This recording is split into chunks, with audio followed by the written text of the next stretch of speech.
네, 오늘은 이 본문 말씀을 가지고 예수님의 세족식이라는 제목으로 함께 말씀을 나누도록 하겠습니다. 제가 요한복음을 여러분 이제 말씀을 나누면서 이제 여러 번 말씀을 드렸던 것 같은데, 요한복음에는 두 가지 별명 호칭이 있다라고 말씀을 드렸습니다. 그래서 하나는 이제 표적의 책이라는 별명을 가지고 있고, 또 하나는 영광의 책이라는 별명을 가지고 있는데, 그래서 앞부분을 우리가 표적의 책이라고 부르는데, 표적의 책인 이유는 앞부분에 보면 예수님의 여러 가지 표적들이 담겨 있었기 때문이었습니다. 그래서 표적이라 함은 그 기적 하나에, 예수님께서 보여주시는 기적 하나의 의미가 있는 것이 아니라 그 기적을 넘어서서 앞으로 예수님께서 달리실 그 십자가와 그 부활하심까지 가리키고 있다. 그래서 표적이다라고 말씀을 드렸는데요. 그래서 가나 혼인잔치부터 시작을 해서 나사로가 부활하는 그 표적까지, 그래서 1장부터 12장까지를 우리는 표적의 책이라고 이야기를 합니다. 그 다음에 그 이후로 요한복음 13장부터는 이제 영광의 책이라고 이야기합니다. 그래서 영광의 책이라 하면 이제 예수님께서 십자가에 달리시고 부활하실 그 영광의 때가 가까이 왔기 때문에 그 무르익어가는 그 영광의 때를 시작하여 영광의 책이다라고 학자들이 이렇게 별명을 붙였습니다. 그래서 오늘 우리가 함께 살펴본 이 요한복음 13장 말씀은요, 이제 영광의 책으로 넘어가는 그 초입 부분입니다. 그렇다는 건 이제 예수님의 죽으심이 가까이 와닿았다라는 것을 우리가 확인할 수 있게 되는데요. 예수님께서 죽으실 날이 이제 이 땅에 머무실 날도 멀지 않았고, 이제 그의 육성으로 복음을 들을 수 있는 날도 이제 얼마 남지 않았습니다. 이러한 중요한 시기 가운데 예수님께서는 제자들에게 스승으로서 또 귀한 가르침, 복음을 전하시게 되는데요. 네, 그래서 이 제자들과 최후의 만찬, 우리가 잘 알고 있는 이 최후의 만찬을 즐기시면서 예수님은 그 자리에서 이제 제자들을 가르치시게 됩니다. 근데 이 최후의 만찬이 시작이 되면서 요한복음을 기록한 이 사도 요한이 가장 먼저 그려내고 있는 장면이 무엇이냐면 바로 예수님의 세족식입니다. 이 예수님의 세족식은 다른 복음서에는 기록이 되어 있지 않은데 오로지 요한복음에서만 예수님의 세족식이 드러나고 있습니다.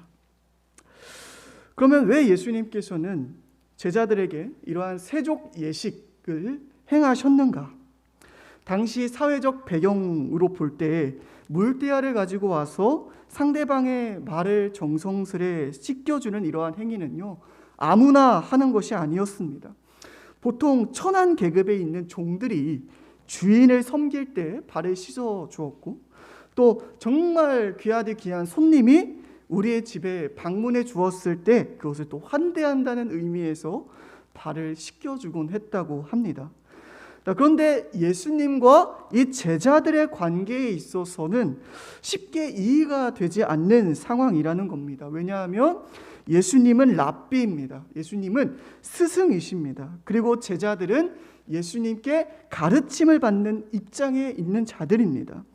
제자들이 스승이 랍비의 발을 씻겨 주었다는 것은 그리 이상하지 않지만, 스승이 제자의 발을 씻겨 주었다, 그것도 당시 유대 사회에서 이 상황은 정말 흔한 상황이 아니었습니다. 굉장히 희귀한 상황이었다는 겁니다. 그래서 우리는 의문이 남습니다. 왜 예수님께서는 이렇게 희귀한 상황을 버리시면서까지 제자들의 발을 씻겨 주셨을까? 그래서 오늘 저희가 함께 이 본문을 들여다보면서 그 의미, 예수님의 세족식에 담긴 의미가 무엇인지 한번 찾아가 보도록 하겠습니다. 그 본문으로 이제 들어와서 1절 말씀을 보게 되면 이렇게 기록이 되어 있습니다. 유월절 전에 예수께서 자기가 세상을 떠나 아버지께로 돌아가실 때가 이른 줄 아시고 세상에 있는 자기 사람들을 사랑하시되 끝까지 사랑하시니라. 영광의 책의 첫 관문인 13장 1절에서부터 성경이 무엇이라 이야기하고 있냐면, 예수님께서 자신이 세상을 떠나 아버지께로 돌아가실 때가 이룬 줄 아셨다라고 이야기를 하고 있습니다. 예수님께서는 이제 때가 이르렀음을 아셨습니다. 늘 우리가 확인하게 되는 사실이지만 예수님은 하나님이십니다. 육신을 입고 이 땅에 오신 하나님. 그렇기 때문에 자기가 언제 어떻게 죽으실 것을 이미 너무도 잘 알고 계셨습니다. 그동안 앞에 요한복음 앞에 보면 이제 종교 지도자들이 예수님을 잡으려고 막 쫓아다니는데 예수님께서는 그 종교 지도자들을 피해 다니십니다. 자, 그런데 예수님께서 왜 이들을 피해 다니셨냐면 죽을 것이 두려워서 이들을 피해 다니신 것이 아니라 아직 십자가에 달리실 그 때가 아니었기 때문에, 무르익지 않았기 때문에 일부러 이렇게 피해 다니신 것입니다. 그리고 그 사실을 우리가 확인할 수 있는 게 정작 이 유다와 군사들이 예수님을 잡으러 왔을 때 그 밤에 예수님은 더 이상 피하지 아니하시고 그냥 덤덤하게 그 군사들에게 잡혀서 이제 재판을 받으시게 되죠. 이러한 사실들을 통해서 예수님은 정말 하나님이시구나라는 것을 확인을 하게 되는 것입니다. 네. 그런데 이러한 상황들, 예수님께서 십자가형에 선고되시고 그가 비로소 십자가에 달려 숨을 거두시게 되는 이러한 모든 순간들에서 중요한 점은요, 이 모든 모습들이, 이 모든 상황들이 언뜻 보면 인간의 뜻으로 인하여서 이루어진 듯 하지만 그렇지가 않았다라는 사실입니다. 이 모든 상황들은 인간의 뜻이 아니라 하나님의 뜻에 의하여서 이루어진 것이었습니다. 하나님의 섭리, 하나님의 계획 안에서 행해진 것들입니다. 그리고 성경은 본문을 보게 되면 그가 자기 사람들을 사랑하시되 끝까지 사랑하셨다라고 증언을 하고 있는데, 여기서 자기 사람들이라는 것은 1차적으로는 예수님의 12제자들을 가리키는 게 맞을 것이고, 또 2차적으로 생각해 보았을 때 오늘 우리 믿는 모든 신자들을 가리키는 게 맞을 것입니다. 3년 동안 제자들이 예수님을 따라다녔는데 그들은 여전히 불신앙 가운데 놓여 있었음을 확인하게 됩니다. 그런데 그럼에도 예수님께서는 그들을 꾸짖는 것이 아니라 그들의 발을 씻어주시는 모범을 보여주셨습니다. 이는 어떠한 면에서 볼 때 제자들을 향하신 예수님의 사랑의 표현이었습니다. 오늘날 우리도 마찬가지입니다. 우리가 예수님을 등지고 세상 가운데 살아간다 하더라도 그때도 예수님은 우리를 등지지 아니하시고 여전히 그의 펴신 팔과 능하신 손으로 우리를 돕고 계십니다. 구원의 그 날이 이르기까지 바로 이러한 모습들이 우리를 사랑하시되 끝까지 사랑하시는 예수님의 모습이라고 할 수가 있을 것입니다.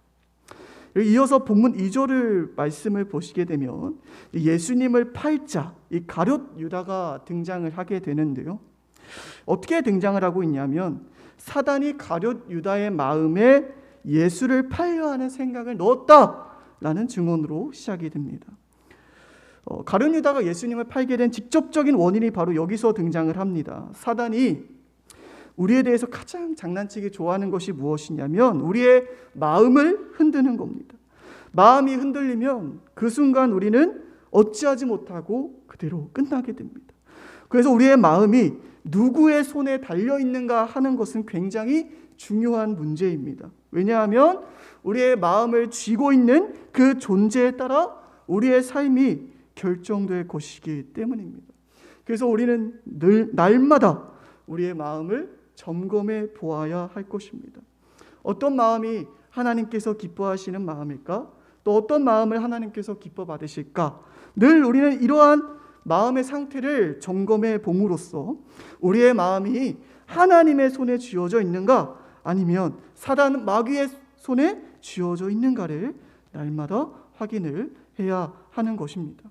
만약에 가룟 유다가 자기의 마음의 상태를 점검해 보았다면 그는 역사의 길이 남을 배신자로 생을 마감하지는 않았을 겁니다. 하지만 가룟 유다는 자기의 마음을 점검하는데 실패하였고 결국 사단 마귀가 시키는 대로 예수님을 파는 이러한 배신의 모습을 보이게 됩니다.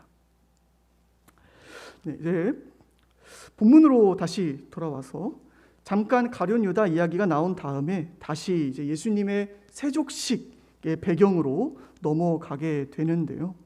이제 본문을 보게 되면 저녁을 먹는 중에라고 기록이 되어 있는데, 여기서 저녁을 먹는 중에라는 것은 이제 맛있게 식사를 하고 있다가 갑자기 예수님이 일어나셔서 제자들을 일으키시고 그들의 발을 씻겨 주셨다라는 이야기가 아니라, 그때 유대 사회로 볼 때 굉장히 식사 시간이 길었다고 합니다.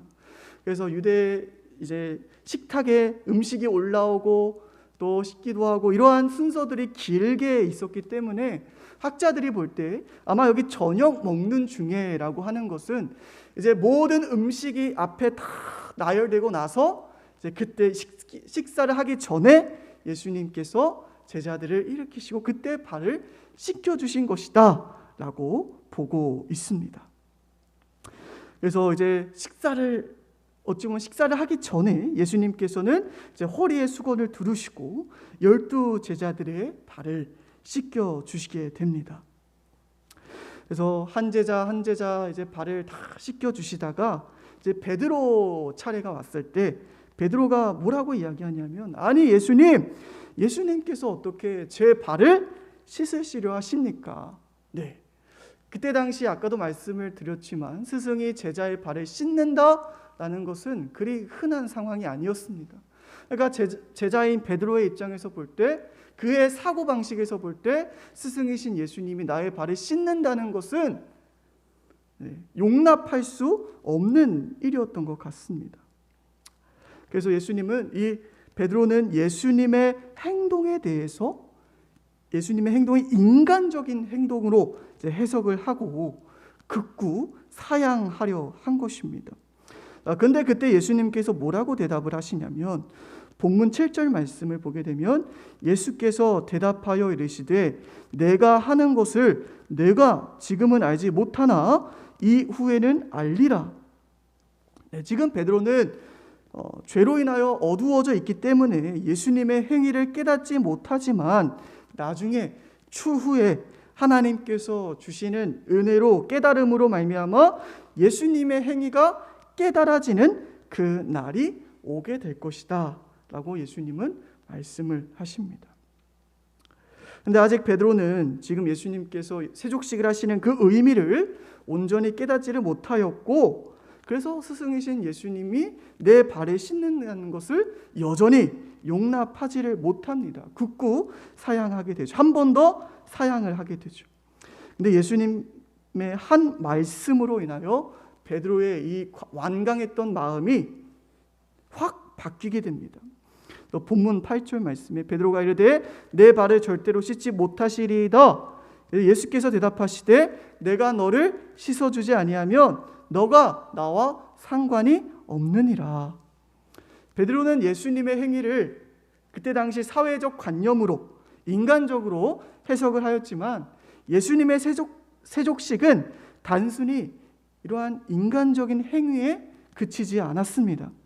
이 순간 예수님의 세족식에 함께 참여한다는 것은 예수님과의 연합, 즉 구원과 밀접한 관련이 있었습니다.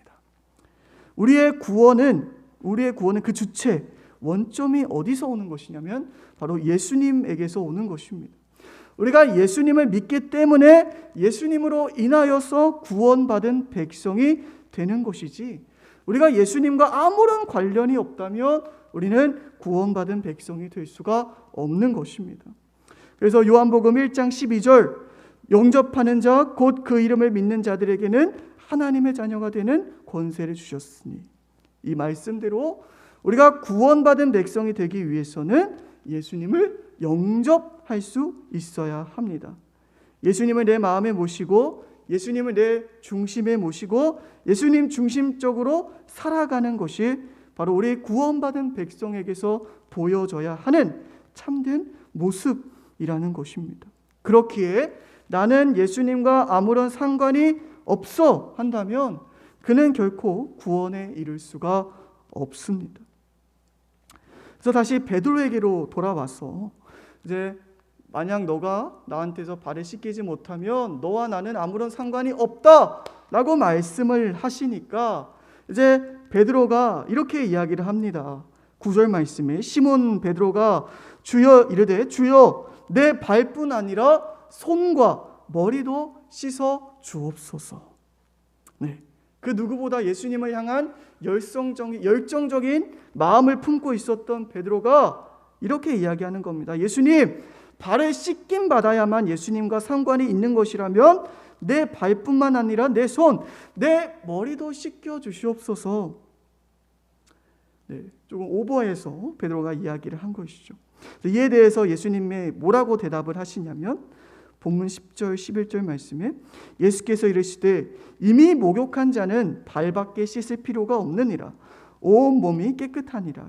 너희가 깨끗하나 다는 아니니라 하시니 이는 자기를 팔 자가 누구인지 아심이라. 그러므로 다는 깨끗하지 아니하다 하시니라.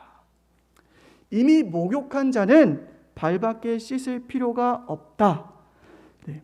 유대인들은요, 어느 잔치 자리에 참석을 할 때 미리 집에서 목욕을 하고 나서 이제 잔치 자리에 참석을 했다고 합니다. 하지만 그 잔치집까지 가는 도중에 이제 워낙에 유대 지방이 모래도 많고 모래 폭풍도 많기 때문에 발이 이제 쉽게 더러워지지 않습니까? 그래서 발이 더러워지기 때문에 잔치집에 도착을 하면 이제 그 집에 종이 이제 나와서 발 씻을 물을 준비해주고 이제 발을 씻겨 주었다고 합니다. 그래서 그런 의미에서 이미 제자들은 예수님의 이 마지막 만찬에 참여하기 전에 이미 집에서 목욕을 하였기 때문에 이제 다시 목욕을 할 필요가 없고 그러나 발은 씻어야 한다라는 이 예수님의 말씀을 아마 제자들은 단번에 이해를 할 수가 있었을 겁니다.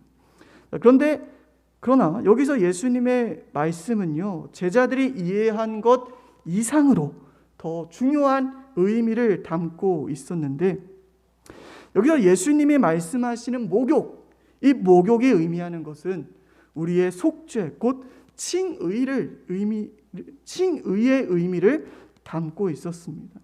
쉽게 말해서 한 번 예수님을 영접하고 세례를 받은 사람은 두 번, 세 번 예수님을 영접하고 세례를 받을 필요가 없다는 의미입니다. 우리를 사랑하시되 끝까지 사랑하시는 예수님께서 우리의 구원을 끝까지 이루어 가실 것이기 때문입니다. 그러나 구원받은 백성임에도 발은 씻어야 합니다.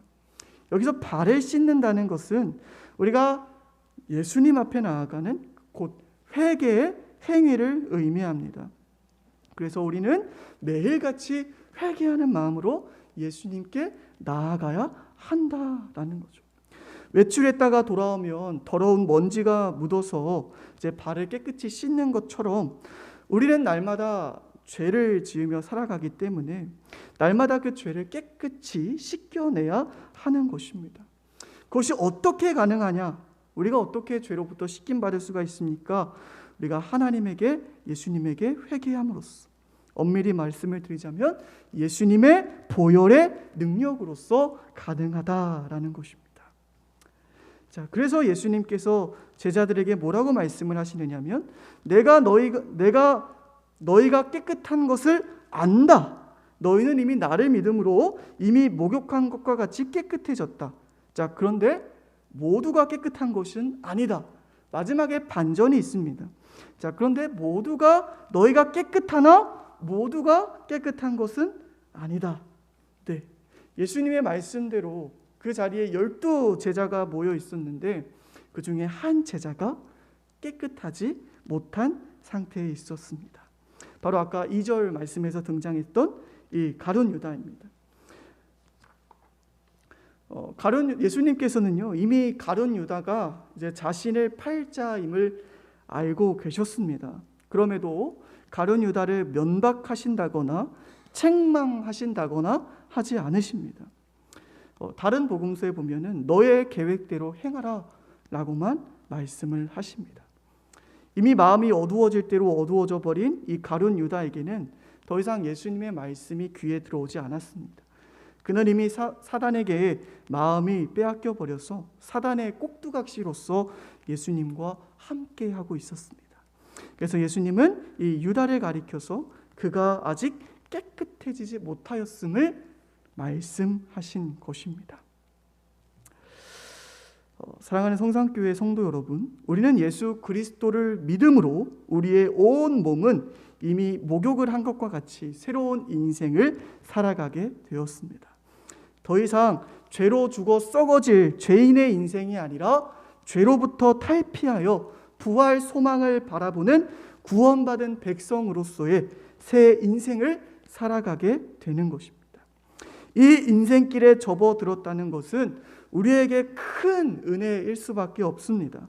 왜냐하면 가룟 유다와 같은 자들은 이러한 은혜조차 누리지 못하고 있기 때문입니다.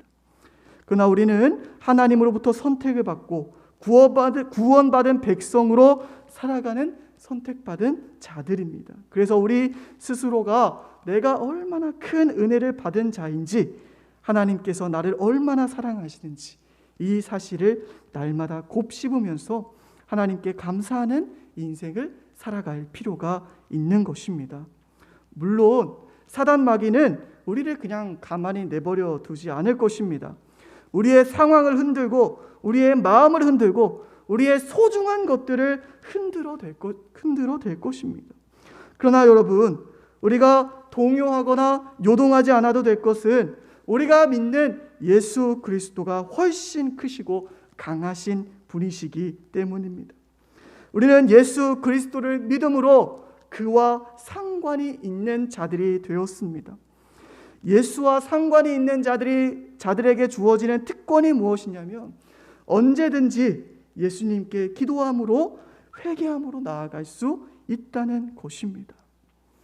우리가 이 세상을 살아갈 때, 이 세상의 힘만으로 살아갈 때에는 사단 마귀의 게임과 유혹에 넘어가 버리겠지만 세상의 힘이 아니라 예수 그리스도의 힘으로 살아갈 때에는 우리는 사단 마귀의 유혹을 거뜬히 이겨낼 수가 있습니다. 내 힘이 아니라 예수 그리스도의 힘으로, 그 예수의 힘으로 우리가 살아가기 위해서 해야 할 일은 날마다 예수님에게 기도함과 회개함으로 나아가야 한다는 것입니다.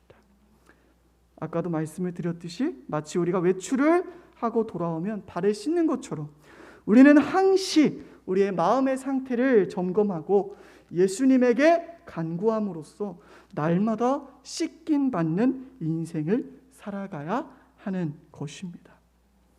그럼으로써 우리 성도 여러분 모두가 예수 그리스도를 통해서 구원받은 인생을 살아감으로 날마다 예수님께 나아가 씻김 받고 또 사단 마귀의 유혹을 능히 이겨낼 힘을 공급받아 살아가는 우리 성도 여러분 모두가 되시기를 주님의 이름으로 소망합니다.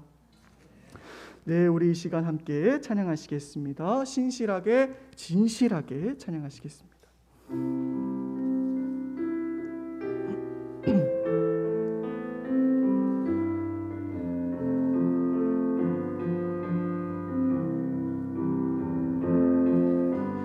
진실하게 진실하게 거룩하게 살게 하소서. 진실하게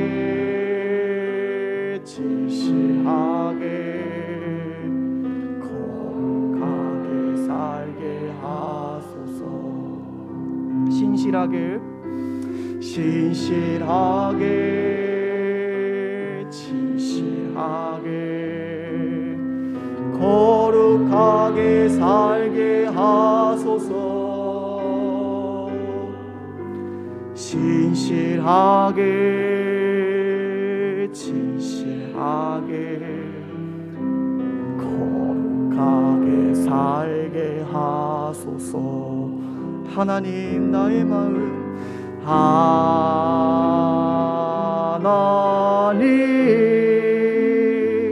나의 마음 만져주소서. 하나님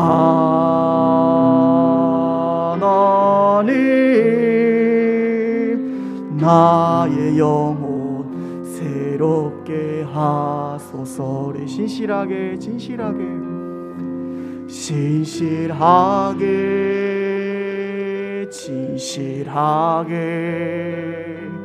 거룩하게 살게 하소서. 진실하게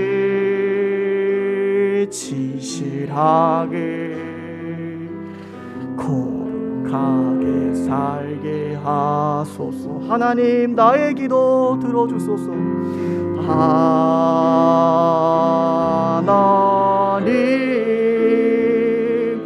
나의 기도 들어주소서.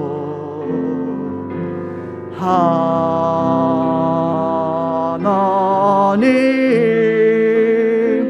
주의 길로 인도하소서. 아멘. 우리 이 시간 함께 기도하실 때 먼저 오늘 말씀을 기억하시면서 기도해 주시고, 두 번째로 우리 담임